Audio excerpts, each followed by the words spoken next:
दोस्तों आपका बहुत बहुत स्वागत है आपके अपने चैनल गणेश वर्ल्ड में। दोस्तों आज की वीडियो में हम कोलराज के नियम के अनुप्रयोग मीन्स दोस्तों उपयोग पढ़ने वाले हैं। क्या उपयोग?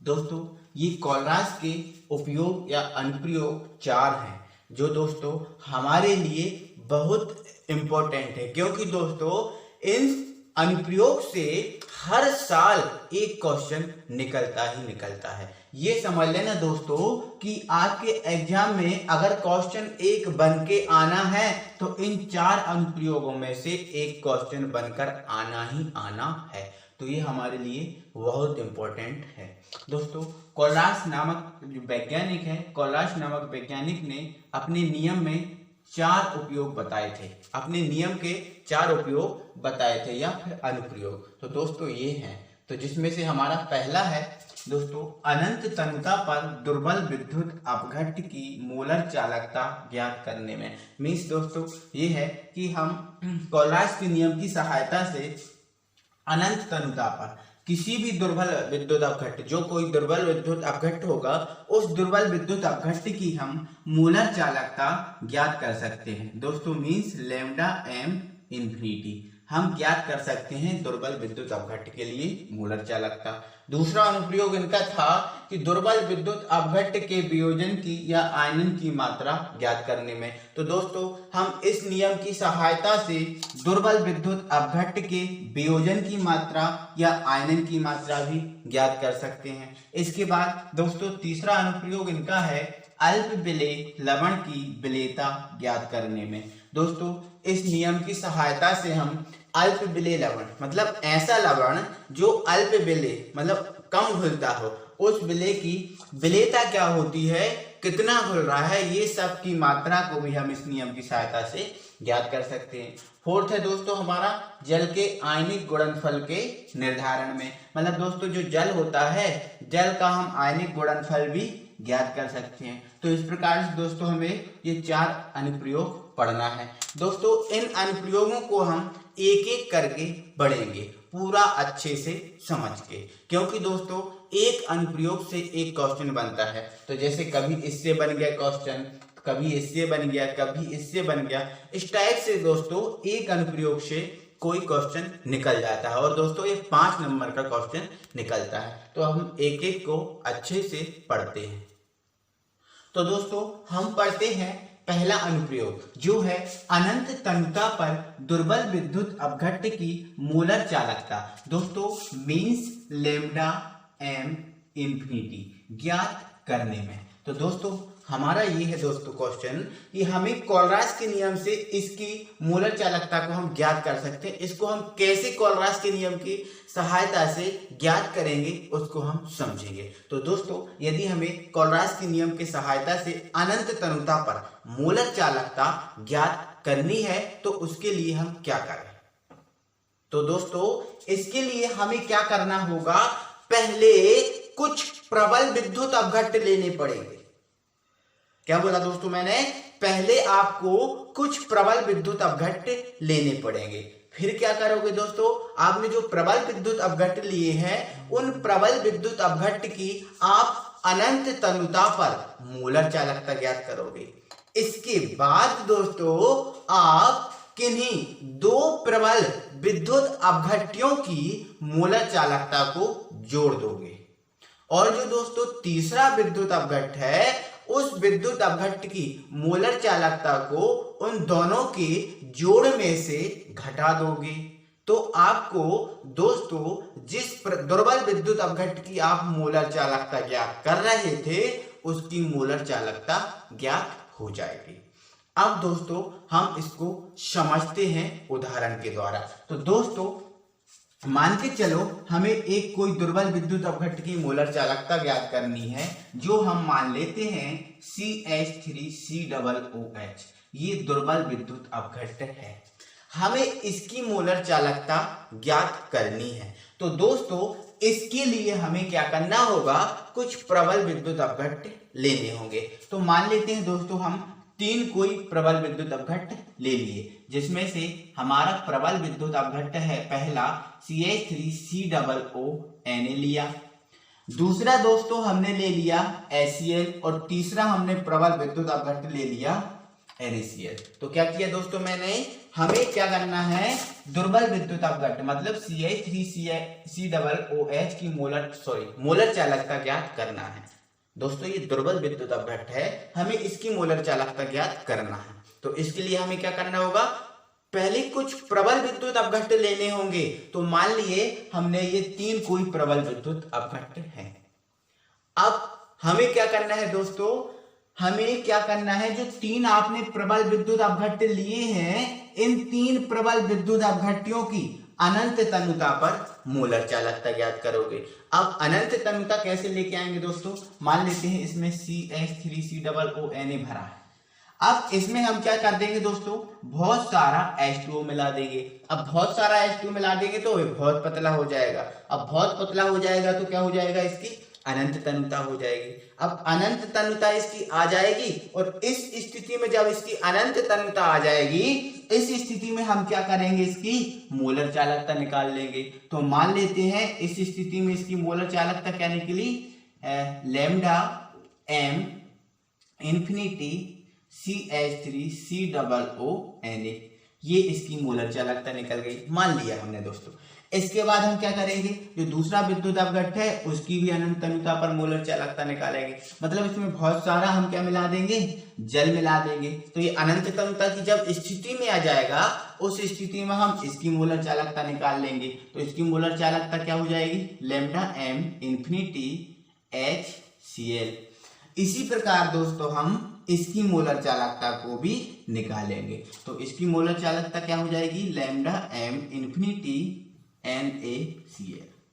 अब दोस्तों हमने क्या किया, इन तीनों प्रबल विद्युत अपघट्यों की अनंत तनुता पर मोलर चालकता को निकाल लिया। अगला काम हमारा ये है दोस्तों, अब इन 3 प्रबल विद्युत अपघट्यों की मोलर चालकता में से 2 प्रबल विद्युत अपघट्य की मोलर चालकताओं को जोड़ना है और जो तीसरा प्रबल विद्युत अपघट्य है उसकी मोलर चालकता को घटाना है। तो हम मान लेते हैं इन दोनों प्रबल विद्युत अपघट्य की मोलर चालकता को जोड़ देंगे और इसको हम क्या कर देंगे, घटा देंगे। तो अगर ऐसा हम करेंगे दोस्तों तो हमारा जो दुर्बल विद्युत अपघट्य है CH3COOH, इसकी मोलर चालकता ज्ञात हो जाएगी। तो दोस्तों आइए इसको हम समझते हैं। तो देखते हैं, तो दोस्तों इसके लिए हम लिखते हैं, हमें किसकी मोलर चालकता ज्ञात करनी है, CH3COOH। तो हमने लिख दिया लैम्डा m इंफिनिटी CH3COOH, ये हमने दोस्तों लिख दिया यहाँ पर। अब हमने देखा कि कोलराज के नियम के अनुसार इसकी जो मोलर चालकता होती है वो 2 प्रबल विद्युत अपघट्य की मोलर चालकता के योग और तीसरे विद्युत अपघट्य की मोलर चालकता को घटा के निकालते हैं। तो हम क्या करेंगे दोस्तों, इनको जोड़ देंगे। तो क्या लिख देंगे, इसकी मोलर चालकता क्या है, लैम्डा m इंफिनिटी CH3COONA, और इसको जोड़ना है तो ये plus lambda m infinity HCl। अब तीसरे विद्युत अपघट्य की मोलर चालकता को घटाना है इसमें से, तो इसको हमने एक बड़े ब्रैकेट में बंद कर दिया। अब ये हमें माइनस करना है इसकी, तो हम क्या लिख देंगे दोस्तों, लैम्डा m इंफिनिटी NaCl। अब हमने दोस्तों ये लगा दिया, अब ये इसकी मोलर चालकता आ गई है। अब हमें आपको प्रूफ, देखो वैसे दोस्तों हमने यहां तक कर लिया, लेकिन हम आपको प्रूफ करके दिखाएंगे क्या वास्तव में ये सही है या गलत है। तो दोस्तों इसके लिए आप देख रहे हो कि ये क्या है, लैम्डा m मतलब मोलर चालकता, ये क्या है लैम्डा m मतलब मोलर चालकता, और ये क्या है लैम्डा m मतलब मोलर चालकता। तो दोस्तों हमने कोलराज का नियम पढ़ा था और उस कोलराज के नियम में हमने ये सीखा था कि जो मोलर चालकता होती है वो धनायन और ऋणायन की आयनिक चालकताओं का योग होती है क्या दोस्तों। तो अगर हम इस पे कोलराज का नियम लगाएं तो क्या होगा, इस पर हम लगाएं, इस पर हम सभी पे हम क्या करेंगे, कोलराज का नियम लगाएंगे। तो दोस्तों हमें पता है कोलराज का नियम क्या होता है, लैम्डा m इंफिनिटी बराबर lambda plus infinity plus lambda minus infinity. मतलब दोस्तों जो विद्युत अपघट्ट होता है उस विद्युत अपघट्ट की आयनिक चालकताओं का जो योग होता है वो होता है मोलर चालकता। तो इस प्रकार से हम आगे बढ़ते हैं। तो दोस्तों हम इस पर लगा देंगे कोलरास का नियम। तो इस पे हम कोलरास का नियम लगाएंगे तो ये क्या हो जाएगा दोस्तों, लैम्डा लैम्डा इन्फिनिटी। अब दोस्तों यहाँ पर क्या है, पहले प्लस, अब ये लैम्डा एम इन्फिनिटी ये तो निकाल रहे हैं, तो ये हम इस विद्युत अपघट्ट के लिए निकाल रहे हैं, तो इसकी आयनिक चालकताओं का योग होगा ये। अब इसमें आयन कौन कौन से बन रहे हैं वो हमें देखना पड़ेगा। तो दोस्तों जो CH3COONA है इसको हमने फैक्टर करके आपको बताते हैं। दोस्तों ये CH3COONA है। तो दोस्तों अगर हम इसके फैक्टर करते हैं, अगर ये अपने आयनों में विभक्त होता है तो क्या होता है दोस्तों, CH3COO पे माइनस आ जाता है और Na पर क्या आ जाता है, प्लस। तो इस प्रकार से विभक्त हो जाएगा। तो ये इसका हुआ धनायन और ये इसका हुआ ऋणायन।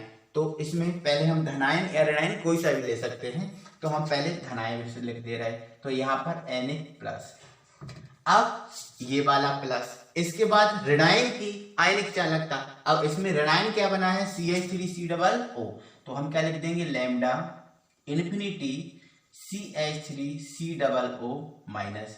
इसको चाहो तो आप ब्रैकेट में बंद कर सकते हो। तो इसमें हमने कोलरास का नियम लगा दिया। इसके बाद हम इसमें कोलरास का नियम लगाएंगे। दोस्तों जब हम इसमें कोलरास का नियम लगाएंगे तो इसका H प्लस इसका Cl माइनस, तो ये पहला प्लस ज्यों का त्यों रहा। यहाँ से ये क्या हो जाएगा, lambda H plus infinity plus lambda Cl minus infinity. तो ये दोस्तों हमने इसमें कोलरास का नियम लगाया। अब हमने इन दोनों में लगा दिया। अब हमारा ये तीसरा बचा, तो ये ब्रैकेट लगा है दोस्तों बड़ा वाला, तो इसको ब्रैकेट को आप बंद कर दीजिए। इसके बाद माइनस, तो ये माइनस। अब हम इसमें कोलरास का नियम लगाएंगे। तो हमें पता है Na प्लस होता है और Cl माइनस होता है। अब ये ये मोलर चालकता है, आयनिक चालकताओं का योग होगी। तो हम क्या लिख देंगे, इसमें लगाएंगे तो लैम्डा एम, दोस्तों एम नहीं आएगा, धनायन आएगा, लैम्डा Na प्लस इन्फिनिटी। अब दोस्तों इस माइनस का भी हम मल्टीप्लाई कर दे रहे हैं, क्योंकि यहाँ पर ये प्लस तो आता, लेकिन इस माइनस का मल्टीप्लाई कर देंगे तो ये माइनस हो जाएगा। तो लैम्डा Cl माइनस इन्फिनिटी। तो ये दोस्तों हमने कोलरास का नियम इसमें लगा दिया। इसके बाद दोस्तों हम यहाँ पर देख रहे हैं कि lambda infinity Na plus minus का यहाँ पर है और lambda infinity Na plus plus का यहाँ पर है। तो इसको और इसको देख रहे हैं हम, कट जाएगा। इसके बाद दोस्तों हम देख रहे हैं minus lambda infinity Cl minus यहाँ पर है और plus lambda infinity Cl minus यहाँ पर है, तो ये भी कट जाएगा। तो इसके बाद अगर हम देखें दोस्तों, यहाँ पर हमारे बराबर में चल ही रहा है लैम्डा m इन्फिनिटी CH3COOH बराबर, दोस्तों अब हम यहाँ पर देखें तो क्या बचा, लैम्डा इन्फिनिटी CH3COO माइनस और यहाँ पर ये प्लस, अब ये बचा तो यहाँ लिख देंगे लैम्डा H प्लस इन्फिनिटी। तो यहाँ से हम देख रहे हैं दोस्तों ये आयनिक चालकताएं किसकी है, एसिटिक अम्ल की आयनिक चालकता है। दोस्तों हम देख रहे हैं कि जो एसिटिक अम्ल है वो इस प्रकार से ही आयनित होता है। तो हम देख रहे हैं कि ये जो आयनिक चालकता है वो एसिटिक अम्ल की है, मतलब CH3COOH की है। तो दोस्तों ये आयनिक चालकताओं का योग क्या होता है, मोलर चालकता। और ये हमें किसकी मोलर चालकताएं निकालनी थी, एसिटिक अम्ल की। तो दोस्तों यहाँ पर ये एसिटिक अम्ल है और ये इसकी आयनिक चालकताएं हैं। तो दोस्तों ये इस प्रकार से हमने देखो आप एसिटिक अम्ल की मोलर चालकता निकाल ली और यही दोस्तों कोलरास के नियम के अनुसार होती है। तो ये हमारा प्रूव्ड होगा। तो इस प्रकार से दोस्तों हम कोलरास के नियम की सहायता से किसी भी दुर्बल विद्युत अपघट्ट की मोलर चालकता निकाल सकते हैं। तो दोस्तों ये मैंने पूरा आपको समझा दिया है। इसके बाद दोस्तों इसकी जितनी थ्योरी है, जितना आपको एग्जाम में लिखना है, उसको मैं आपको आगे राइट कर दे रहा हूं। तो वो आप इसका स्क्रीनशॉट या फिर वीडियो को पॉज करके आप उसको लिख लीजिएगा अपनी कॉपी में। तो दोस्तों आई होप कि ये सब समझ में आया होगा। अगली वीडियो में दोस्तों हम फिर मिलेंगे, तब तक के लिए थैंक यू वेरी मच।